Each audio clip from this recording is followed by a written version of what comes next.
ଖଣ୍ଡପଡ଼ା ସହରରେ ଏବେ ଦିନକୁ ଦିନ ଷଣ୍ଢ ଓ ଗାଈ ଗୋରୁମାନଙ୍କ ପ୍ରାଦୁର୍ଭାବ ବଢ଼ିବାରେ ଲାଗିଛି। ସ୍ଥିତି ଏହିପରି ଉପୁଜିଛି ଯେ ସହରର ମୁଖ୍ୟ ରାସ୍ତାକୁ ସମ୍ପୂର୍ଣ୍ଣ ଅବରୋଧ କରି ରହୁଛନ୍ତି ଶହ ଶହ ଗାଈ ଗୋରୁ। ହେଲେ ଏଥି ନିମନ୍ତେ ଖଣ୍ଡପଡ଼ା ଏନ୍ଏସି ପକ୍ଷରୁ କୌଣସି ସ୍ଥାୟୀ ସମାଧାନ କରାଯାଉ ନାହିଁ। ଦିନରେ ଏହି ଗାଈମାନଙ୍କୁ ତାଙ୍କ ମାଲିକମାନେ କ୍ଷୀର ଦୁହିଁବା ପାଇଁ ରଖୁଛନ୍ତି ଓ ପରେ ପରେ ଚରିବାକୁ ଛାଡ଼ି ଦେଉଥିବା ଜଣାପଡ଼ିଛି।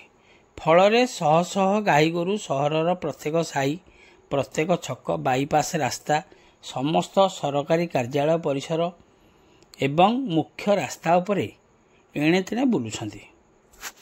ଏହି କାରଣ ଯୋଗୁଁ ବର୍ତ୍ତମାନ ଖଣ୍ଡପଡ଼ା ସହର ସାରା ଖାଲି ଗୋବରମୟ ହୋଇଥିବା ମଧ୍ୟ ଦେଖିବାକୁ ମିଳୁଛି। ଅନ୍ୟପକ୍ଷରେ ଦେଖିବାକୁ ଗଲେ ଏହାଦ୍ୱାରା ବିଭିନ୍ନ ସମୟରେ ଯାତାୟାତ କରୁଥିବା ସହରର ବାସିନ୍ଦାମାନେ ନାନା ସମସ୍ୟାର ସମ୍ମୁଖୀନ ହେଉଛନ୍ତି। କେଉଁଠାରେ ଏଟିଏମ୍ ଅବରୋଧ କରି ରହିଲେଣି ତ କେଉଁଠାରେ ଦୁଆର ଉପରେ ଶୋଇ ରହିଲେଣି ଏହି ବୁଲା ଗାଈ ଗୋରୁମାନେ। ମୁଖ୍ୟ ରାସ୍ତାରେ ଯାତାୟାତ କରୁଥିବା ବିଭିନ୍ନ ଯାତ୍ରୀବାହୀ ବସ୍ ଓ ଘରୋଇ ମୋଟର ସାଇକେଲ ଆଦି ବହୁ କଷ୍ଟରେ ରାସ୍ତା ପାର ହେଉଥିବା ଦେଖିବାକୁ ମିଳୁଛି।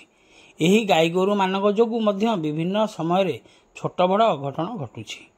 ରଥଯାତ୍ରା ପାଖେଇ ଆସିଲାଣି ଏବଂ ଖଣ୍ଡପଡ଼ାରେ ରଥଯାତ୍ରା ଦେଖିବା ପାଇଁ ଖଣ୍ଡପଡ଼ା ସହର ସମେତ ଆଖପାଖ ଅଞ୍ଚଳରୁ ହଜାର ହଜାର ଲୋକମାନଙ୍କ ସମାଗମ ହେବାର ସମ୍ଭାବନା ରହିଛି।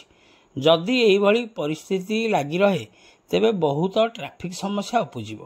ତେଣୁ ଖଣ୍ଡପଡ଼ା ଏନ୍ଏସି କର୍ତ୍ତୃପକ୍ଷ ଏଥିପ୍ରତି ଦୃଷ୍ଟି ଦେଇ ତ୍ୱରିତ ପଦକ୍ଷେପ ନେବା ପାଇଁ ଏବଂ ଏହିଭଳି ଭାବେ ଗାଈ ଗୋରୁମାନଙ୍କୁ ଛାଡ଼ି ଦେଉଥିବା ମାଲିକମାନଙ୍କ ଉପରେ କଡ଼ା କାର୍ଯ୍ୟାନୁଷ୍ଠାନ ନେବା ପାଇଁ ସାଧାରଣରେ ଦାବି ହେଉଛି। ତେବେ ଅନ୍ୟପକ୍ଷରେ ଦେଖିବାକୁ ଗଲେ ଖଣ୍ଡପଡ଼ା ଏନ୍ଏସି ପକ୍ଷରୁ କାଞ୍ଜିଆ ହୁତାଟିଏ ନଥିବାରୁ ଏହିଭଳି ପରିସ୍ଥିତି ଉପୁଜୁଥିବା ନେଇ ଅନେକ ମତ ଦିଅନ୍ତି। ତେବେ ଦେଖିବାକୁ ବାକି ରହିଲା ଖଣ୍ଡପଡ଼ା ସହରରୁ ଏହି ଗାଈ ଗୋରୁମାନଙ୍କୁ ଏନ୍ଏସି ପ୍ରଶାସନ ହଟାଇ ପାରୁଛନ୍ତି କି ନାହିଁ, ତାହା ସମୟ ହିଁ କହିବ। ଖଣ୍ଡପଡ଼ାରୁ ସନ୍ତୋଷ କୁମାର ସାହୁଙ୍କ ରିପୋର୍ଟ, ଖଣ୍ଡପଡ଼ା ଖବର।